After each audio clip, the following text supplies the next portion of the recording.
In her eyes tonight, there's a glow tonight. They're so bright, they could light Fontainebleau tonight. She's so gracious, so vivacious. She's not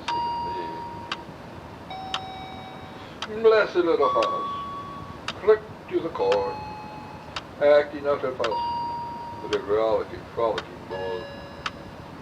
She's such fun tonight, she's a treat tonight. You could spread her out, bread, she's so sweet. When everyone you have ever loved is finally gone, when everything you have ever wanted is finally done with, when all of your nightmares are for a time obscured as by a shining brainless beacon, or a blinding eclipse of the many terrible shapes of this world, when you are calm and joyful and finally entirely alone, then in a great new darkness, you will finally execute your special plan.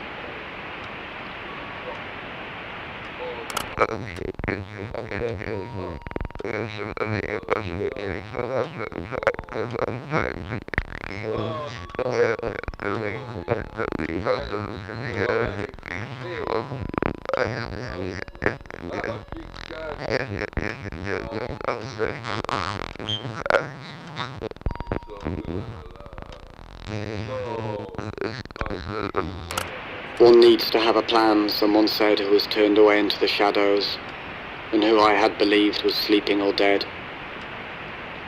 Imagine, he said, all the flesh that is eaten, the teeth tearing into it, the tongue tasting its savour, and the hunger for that taste.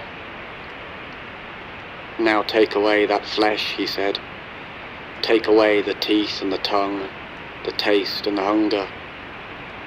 Take away everything as it is. That was my plan, my own special plan for this world.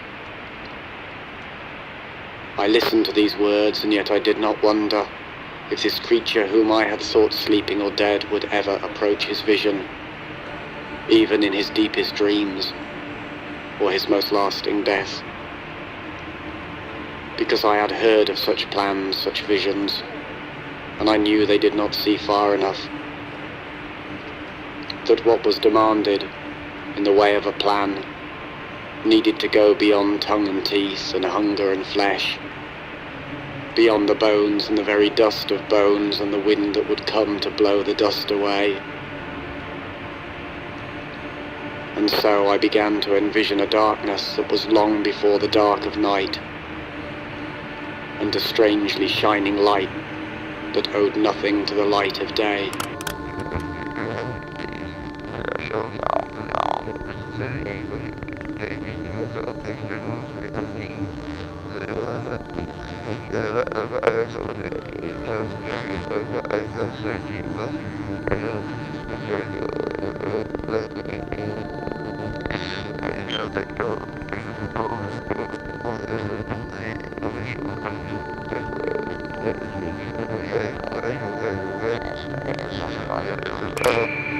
That day may seem like other days. Once more we feel the tiny-legged trepidations. Once more we are mangled by a great grinding fear. But that day will have no others after. No more worlds like this will follow. Because I have a plan. A very special plan. No more worlds like this. No more days like that.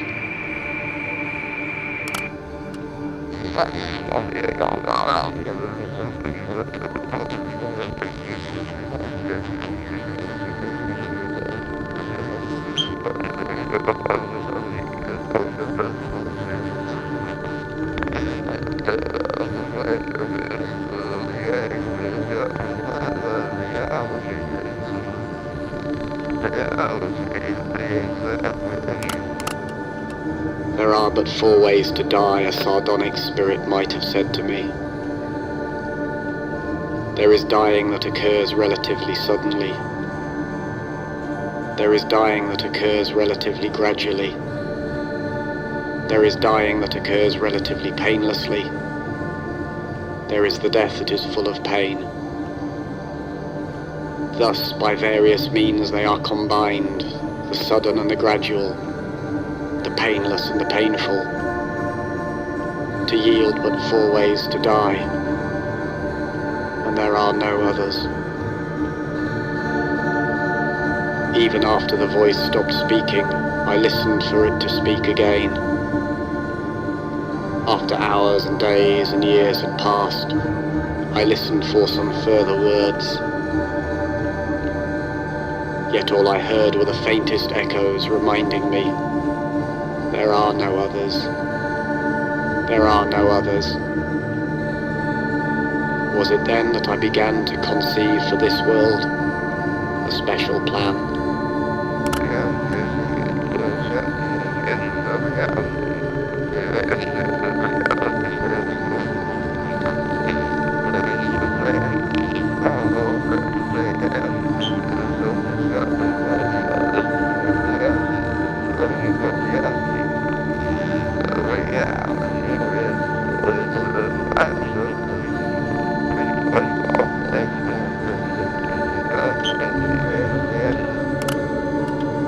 There are no means for escaping this world. It penetrates even into your sleep, and is its substance. You are caught in your own dreaming, where there is no space, and are held forever where there is no time. You can do nothing you are not told to do. There is no hope for escape from this dream that was never yours. The very words you speak are only its very words, and you talk like a traitor under its incessant torture.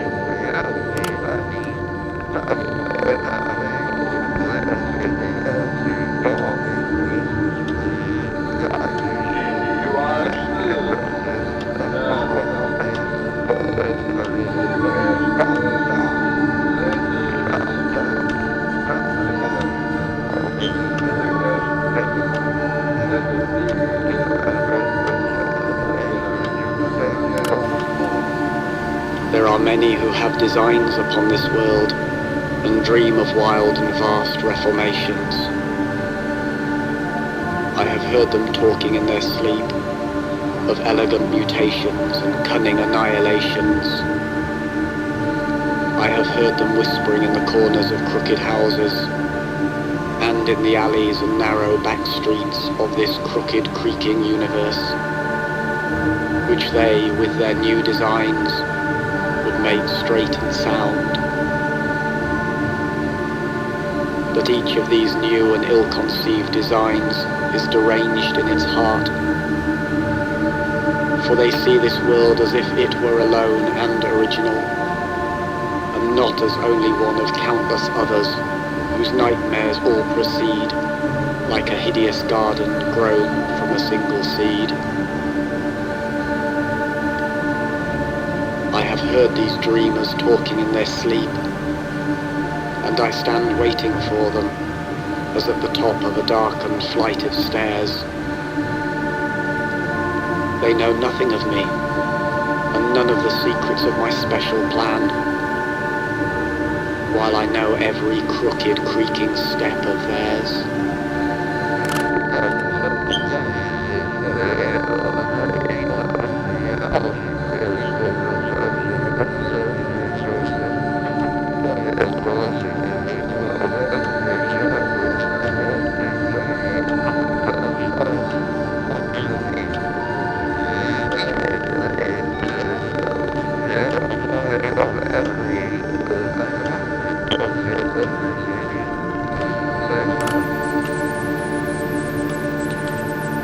It was the voice of someone who was waiting in the shadows, who was looking at the moon and waiting for me to turn the corner and enter a narrow street and stand with him in the dull glaze of moonlight. Then he said to me, he whispered, that my plan was misconceived, that my special plan for this world was a terrible mistake, because, he said, there is nothing to do, and there is nowhere to go, there is nothing to be, and and there is no one to know.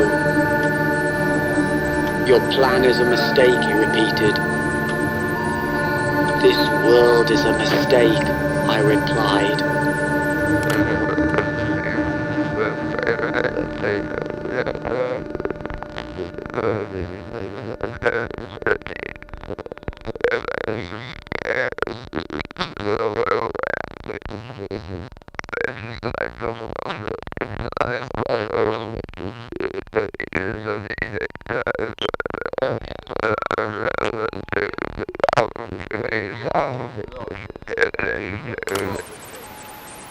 The children always followed him when they saw him hopping by.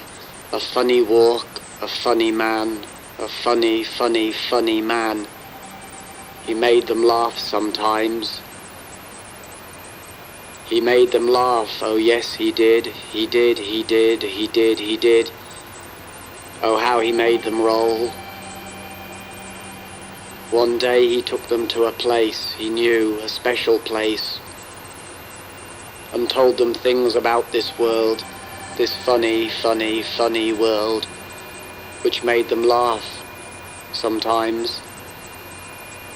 He made them laugh, oh yes he did, he did, he did, he did, he did. Oh how he made them roll. Then the funny little man who made them laugh, sometimes he did, revealed to them his special plan, his very special funny plan, knowing they would understand and maybe laugh sometimes. He made them laugh, oh yes he did, he did, he did, he did, he did. Their eyes grew wide beneath their lids, and how he made them roll.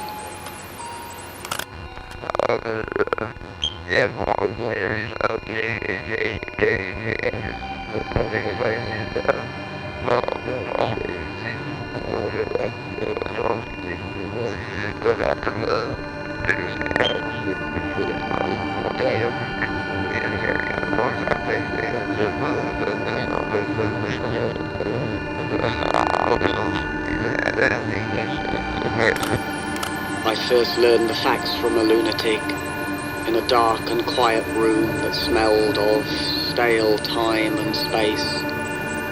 There are no people, nothing at all like that. The human phenomenon is but the sum of densely coiled layers of illusion, each of which winds itself upon the supreme insanity that there are persons of any kind, when all there can be is mindless mirrors, laughing and screaming as they parade about in an endless dream. But when I asked the lunatic what it was that saw itself within these mirrors as they marched endlessly in stale time and space, he only rocked and smiled. Then he laughed and screamed, and in his black and empty eyes I saw for a moment, as in a mirror, a formless shade of divinity in flight from its stale infinity of time and space and the worst of all of this world's dreams, my special plan for the laughter and the screams.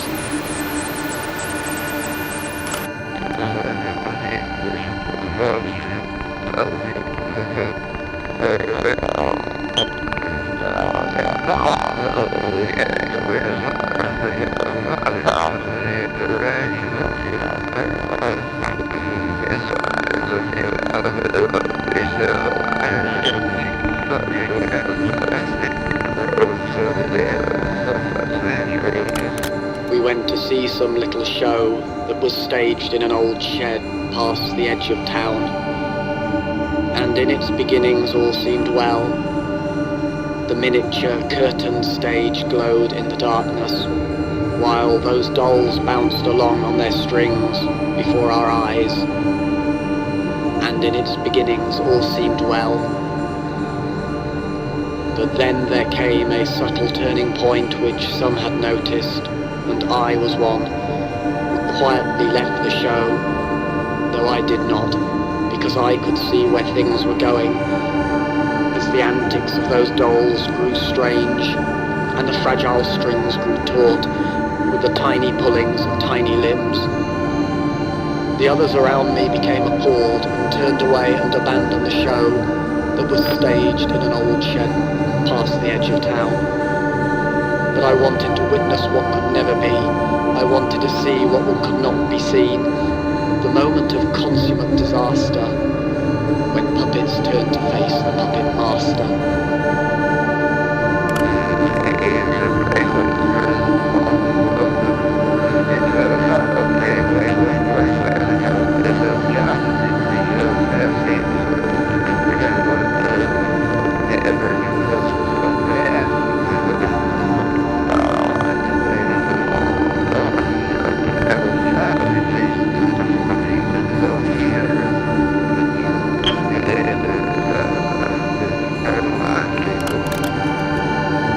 Twilight, and I stood in the greyish haze of a vast, empty building, when the silence was enriched by a reverberant voice. All the things of this world, it said, are of but one essence, for which there are no words. This is the greater part, which has no beginning or end, and the one essence of this world, for which there can be no words, is but all the things of this world. This is the lesser part which had a beginning and shall have an end, and for which words were conceived solely to speak of. The tiny broken beings of this world, it said, the beginnings and endings of this world, it said, for which words were conceived solely to speak of.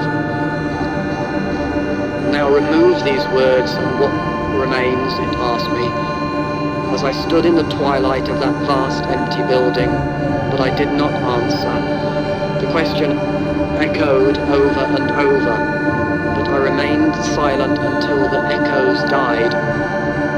And as twilight passed into evening, I felt my special plan, for which there are no words, moving towards a greater darkness.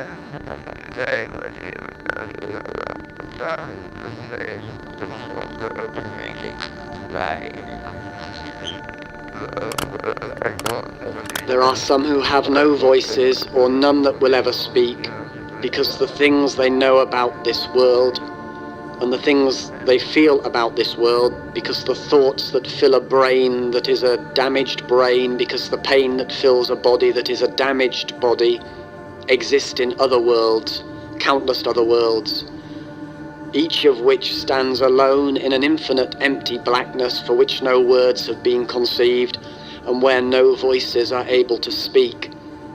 When a brain is filled only with damaged thoughts, when a damaged body is filled only with pain, and stands alone in a world surrounded by infinite empty blackness, and exists in a world for which there is no special plan.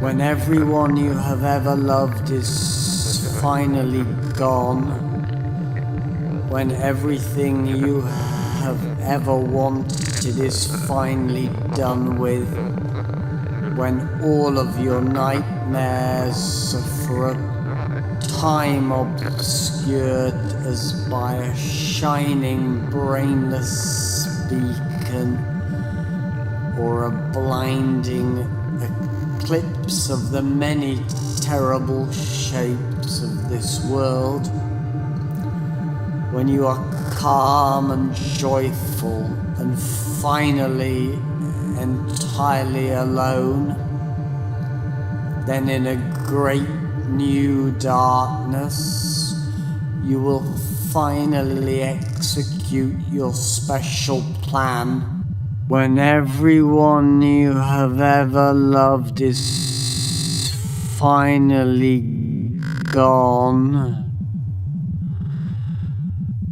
when everything you have ever wanted is finally done with, when all of your nightmares for a time obscured as by a shining brainless beacon or a blinding eclipse of the many terrible shapes of this world,